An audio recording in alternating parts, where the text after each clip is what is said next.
eu chamo Tiago Valenciano, cientista político, para a gente colocar aqui a bola no chão e explicar do que se trata. Tiago, mais uma vez, muito obrigado pela presença, muito boa noite. Começo perguntando a você o seguinte: Bolsonaro vai fazer um ato para tentar ali mostrar força, para tentar, como ele disse mesmo ali, mostrar a fotografia nesse momento, né, importante ali para ele, crucial, né, em relação a essas investigações. Tem determinados aliados que não vão estar na manifestação, já alegaram ali problemas de saúde e tudo mais, é o caso da Damares Alves, que é senadora por aqui, mas outros vão estar, como por exemplo Tarcísio Freitas, governador de São Paulo. Minha questão é a seguinte: esses aliados, eles vão no sentido de prestar apoio, mas também ficar de olho no espólio de votos de Bolsonaro, que na verdade hoje não pode concorrer porque é considerado inelegível. Mais uma vez, muito obrigado aqui pela presença, Valenciano. Obrigado pelo convite, Leonardo.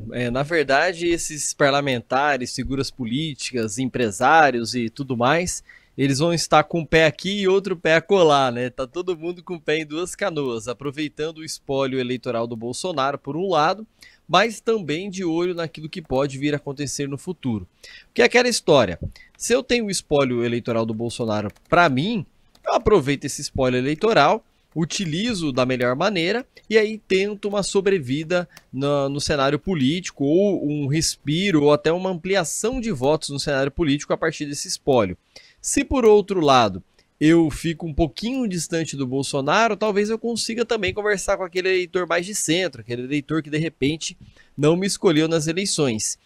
E também há uma outra possibilidade que eu acabei de pensar agora também, é que se você aproveita todo esse espólio e o Bolsonaro continua inelegível, quem sabe por que não eu não sou pré-candidato à presidência da República aí no lugar dele, que é o caso, por exemplo, do Tarcísio, que está fazendo talvez esse movimento para dar uma reconciliada com o eleitor bolsonarista, depois de ter caído naquela pegadinha do Lula, que a gente comentou por aqui também.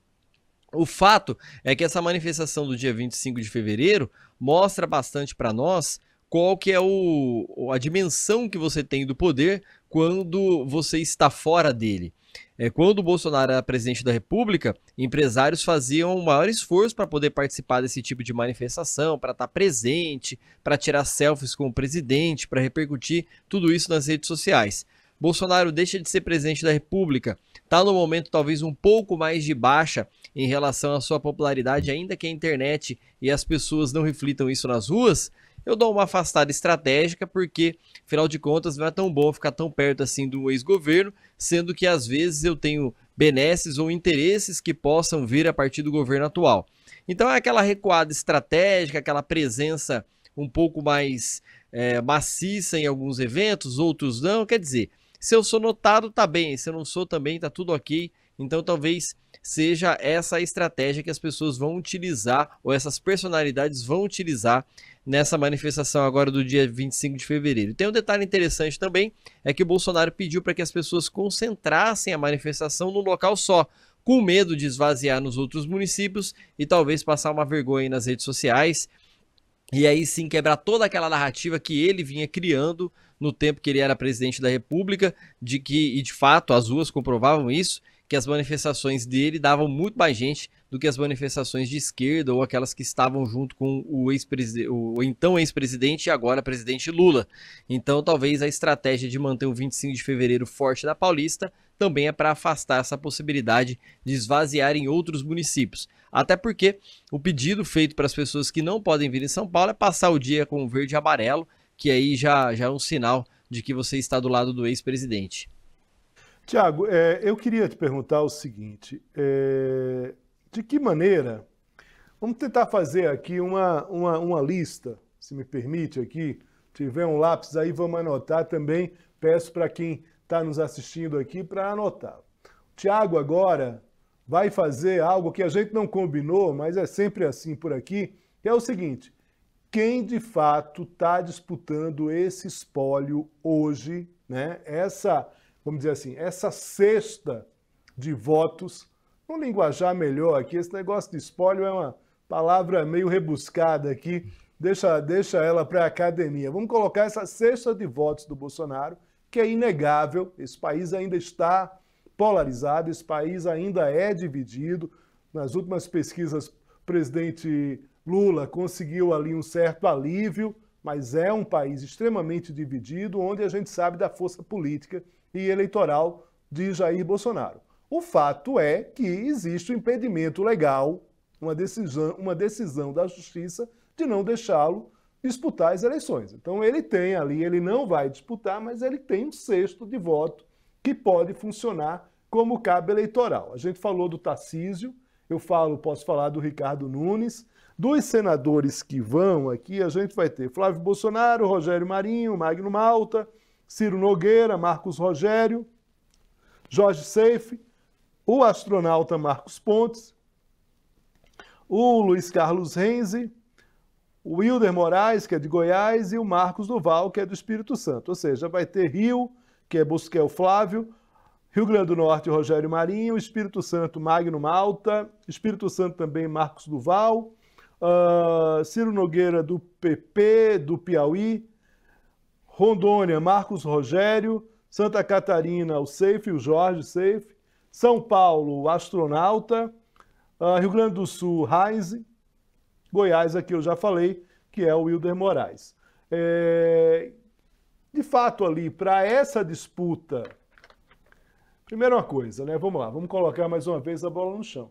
É possível que esse candidato, apoiado pelo Bolsonaro na eleição presidencial, ele já saia muito forte, inclusive para chegar no segundo turno, né? Então, de fato, é um ganho para quem for o escolhido do Bolsonaro, um ganho muito forte, né? É claro que aí vai depender desse personagem, mas tudo leva a crer que, com a polarização, se escolhe um candidato, esse candidato, um pouco do que aconteceu com Haddad, né, em 2018, quando ele disputa, acaba tendo voto e acaba perdendo para o Bolsonaro logo depois, mas acaba conseguindo ter um número de votos muito forte. Queria saber o seguinte, desse pessoal que a gente listou aqui, Thiago, ou de outros que você possa vir a listar, quem tem mais condições de, vamos dizer assim, ir buscar votos nessa cesta de Bolsonaro? Talvez a personagem que mais consiga trazer votos dessa cesta de Bolsonaro ainda seja a Michelle Bolsonaro. É aquela clássica jogada do velho e bom nepotismo do Brasil, em que você coloca os seus parentes ou seus familiares para disputar a eleição e o eleitor acaba concordando com isso também. Então talvez a Michelle seja a melhor personagem nesse sentido, a mais carismática, aquela que deixou uma boa imagem também na campanha de 2022 perante o eleitorado, esteve junto com o presidente da República nos últimos 4 anos. Aí depois, talvez em segundo lugar, os filhos dele, o Flávio, de repente, que tem uma carreira política um pouco mais consolidada que os demais filhos, ou até mesmo que consiga transitar melhor nas searas do poder, o Flávio Bolsonaro consiga também levantar esse espólio do pai. E aí a transferência de votos vai ficando cada vez menor.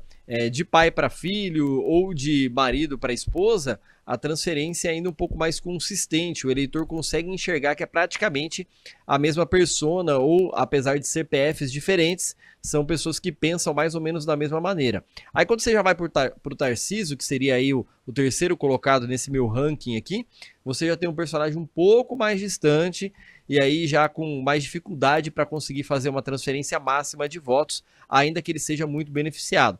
E aí depois a gente tem outros personagens tentando também levantar esses temas aí, como o próprio Zema de Minas Gerais, que eu já acredito bem menos provável, ou até mesmo a ministra Damares, que tem uma probabilidade ainda menor, e esses outros senadores sempre ficaram aí quase que na sombra do bolsonarismo, muito próximos, mas com uma relevância mais regional do que uma relevância nacional para conseguir, de repente, disputar com o número do partido do Bolsonaro e ganhar uma presidência da República.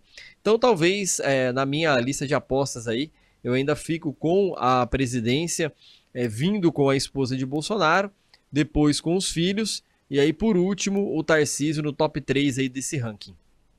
Tiago Valenciano, agradeço muito aqui mais uma vez a gentileza, a participação. A gente vai ter aí até domingo, né, movimentos políticos aí do presidente Bolsonaro, do ex-presidente Bolsonaro, também aí a tentativa de como o governo vai tentar reagir a isso, e a gente vai falando também nas próprias segunda-feira, até para ter uma dimensão aqui do que foi a manifestação.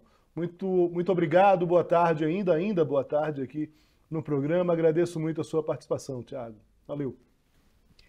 Eu que agradeço o convite, mais uma vez, muito obrigado, estamos sempre à disposição.